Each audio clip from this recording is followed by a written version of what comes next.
جگہ جگہ قرآن کریم رزق حاصل کرنے کے ذرائع کو اور روزی کمانے کے ذرائع کو تعبیر کرتا ہے فضل من رب اللہ، اللہ کا فضل، اب تمہارے پروردگار کا فضل.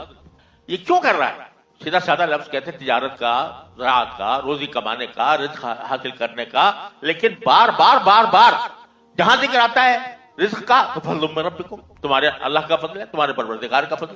یہ بتانے کے لیے کہ کسی وقت اس دھوکے میں نہ پڑ جانا کہ جو کچھ تمہیں رزق حاصل ہو رہا ہے وہ صرف تمہاری قوت بازو کا کرشمہ ہے. قوت بازو کا کرشمہ نہیں ہے، اللہ کا فضل ہے. اگر فرض کرو کہ تم ایک کسان ہو تو زیادہ سے زیادہ کیا کام کرو گے؟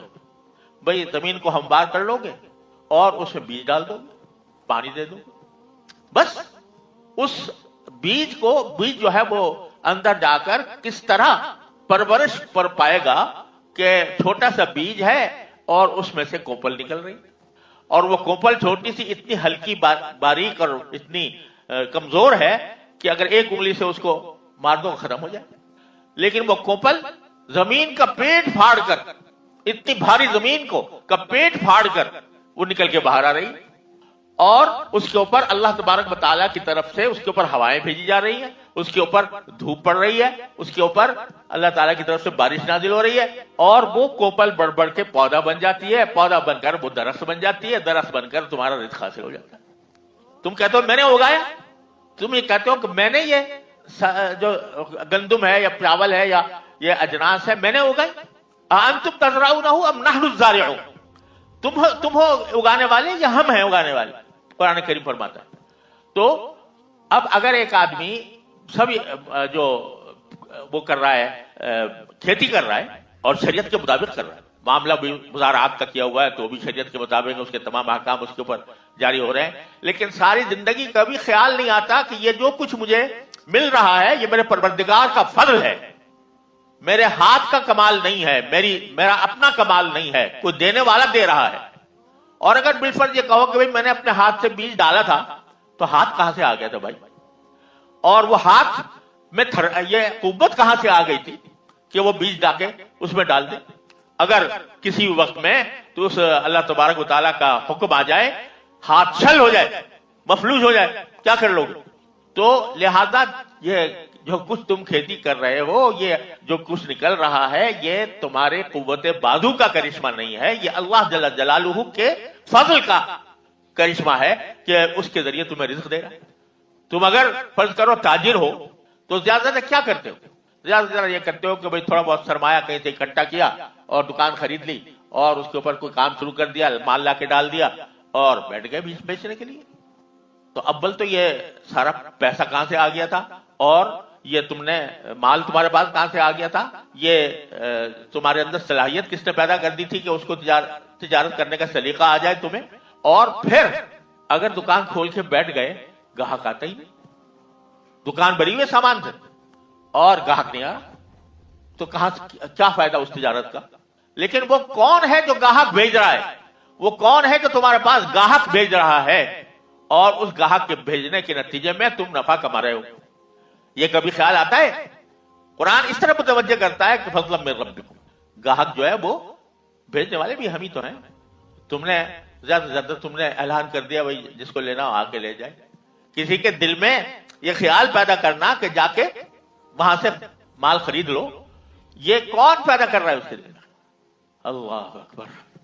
سعودی عرب میں ایک مرتبہ تو اوسط گیا تھا جب بہت کم عمر تھا، 8-9 سال عمر تھی. والد صاحب نے سن 1951 میں، یعنی تقریباً 49 اور 23 میں کتنے سال ہو گئے؟ ہاں 74 سال. تو اس میں چھوٹا سا تھا، 8-9 برس میری عمر تھی. تو جی ہاں کچھ ایسا. تو اور وہ ملک سعود کا زمانہ تھا، عبدالعزیز، ملک عبدالعزیز جو اصل بانی ہے مملکت سعودی عرب کا. خیر اس وقت کی باتیں بھی الحمدللہ یاد ہیں. اور اس وقت میں جو منظر تھا، جو ماحول تھا، وہ بڑی حد تک قریب تھا اس عہد صحابہ اور عہد رسالت سے. لوگوں کے اندر سادگی تھی، لوگوں میں تقویٰ تھا، لوگوں میں ذکر اللہ تھا.